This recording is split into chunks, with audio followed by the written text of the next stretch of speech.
प्रधानमंत्री से अगर वो चाहते हैं तो फिर उसमें भी क्या दिक्कत हो सकती है? प्रधानमंत्री अगर इस पर अपनी बात रख दे तो ठीक है।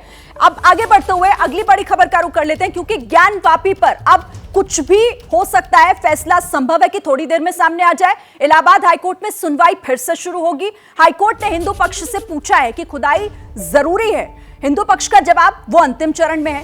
मुस्लिम पक्ष को एएसआई के सर्वे से ऐतराज है। तो इसको लेकर ये बड़ी खबर आपको हम बता रहे हैं। ज्ञानवापी पर थोड़ी ही देर में फैसला संभव है कि आ सकता है। इस पर और क्या जानकारी हमारे पास है, सीधे आपको लिए चलते हैं ग्राउंड पर। मेरे सहयोगी अभिषेक हमें बताएंगे। अभिषेक। शिरीन, देखिए, मैं पहले भी जो कह रहा था कि बहुत ही निर्णायक मोड़ पर यह मसला है और वाराणसी से एएसआई के एक ऑफिसर को आना है।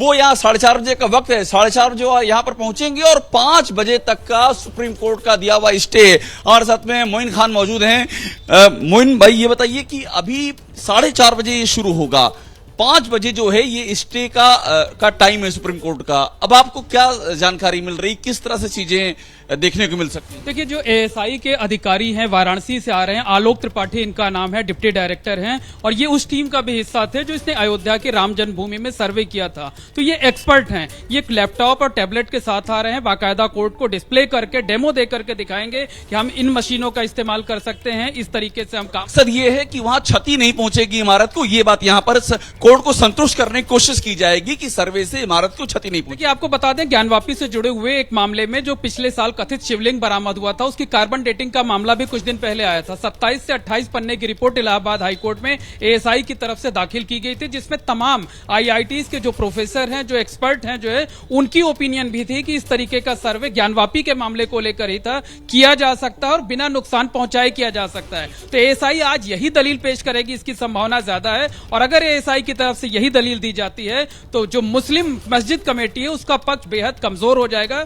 लेकिन शिरीन, सबसे अहम बात यही है कि एएसआई के ऑफिसर 4:30 बजे का टाइम दिया। मैं फिर से कह रहा हूं, 5 बजे तक का टाइम है स्टे का। 4:30 बजे एएसआई के ऑफिसर को आना है और वो आकर के हाई कोर्ट को संतुष्ट करने की कोशिश करेंगे कि हम जो सर्वे कर रहे हैं उससे उस इमारत को कोई नुकसान नहीं पहुंचेगा। सारा दारोमदार इसी मुद्दे पर अगर हाईकोर्ट संतुष्ट होता है तो वो आगे सर्वे की इजाजत दे सकता होगा कोर्ट की तरफ से। अब इसमें क्या फैसला आता है, आप रहिएगा, नजर बनाकर रखिएगा। अभिषेक, वापस आपके पास आती हूं। अब मैं मेहमानों का रुख करती हूं। हर्षवर्धन जी, अब इस मामले को लेकर क्या लग रहा है, आगे क्या होना है? हालांकि कोर्ट थोड़ी देर में तय कर देगा। नहीं, देखिए, मुझे लगता है कि इस पर इतनी चर्चा हो रही, इतनी बहस हो रही, सर्वे पर किसी को ऐतराज हो सकता है, ये ना समझ में आने वाली बात है। और एएसआई ग्राउंड पेनिट्रेटिंग रडार तकनीक से करता है, वो पहले भी हुआ है, लेकिन शायद उच्च न्यायालय ये चाहता है कि न्याय हो और न्याय होता हुआ दिखे भी। इसीलिए वो बुला रहे हैं कि आप हमें बताइए, लोगों को पता चले, हम उसको फैसले में शामिल करेंगे। सर्वे भला कोई कैसे रोक सकता है? कुर्बान जी, क्यों रोकने की वजह क्या?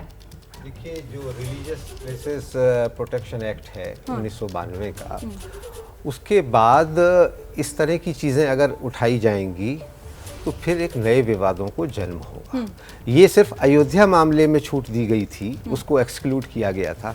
आज ज्ञानव्यापी का मामला है, कल को मथुरा का होगा। फिर वो वीएचपी का नारा कि 3 नहीं तो 3000, नहीं बचेगी कोई मज़ार। तो फिर रूल ऑफ लॉ की बात होगी, भारतीय संविधान की बात होगी। तो अगर ये सब करना है तो आप पहले भारतीय संविधान में संशोधन कीजिए और उस एक्ट को रिपील कीजिए जो कानून बना था, जिसके जरिए से, जिसमें वायदा किया गया था कि अब इस तरह का कोई विवाद नहीं होगा। ये तो हर जगह, ये सब कुछ भी तो कोर्ट के फैसले के, कोर्ट के आदेश पर ही हो रहा है ना सर। और सर्वे अगर हो जाता है तो चीजें तो और साफ हो जाएंगी। इसीलिए सवाल ये उठता है कि फिर सर्वे का विरोध हो क्यों रहा है? होने दीजिए और उसके बाद जो होगा वो तो सामने आ ही जाएगा। बहरहाल, पत्रकारिता कोई इमोशन नहीं है, ना अपना कोई ज्ञान देना है और ना कोई विचार थोपना है। पत्रकारिता क्या है? पत्रकारिता का मतलब है सही जानकारी इकट्ठा करना और तथ्य बताना। पत्रकारिता आज जितने महत्वपूर्ण दौर में है, शायद पहले नहीं थी। इस दौर से निकलने के लिए सिर्फ सच दिखाने की जरूरत है, वो सच जो आपके हित को आगे रखे। इसलिए अब रात 9 बजे प्राइम टाइम नहीं होगा, ये आपका टाइम है।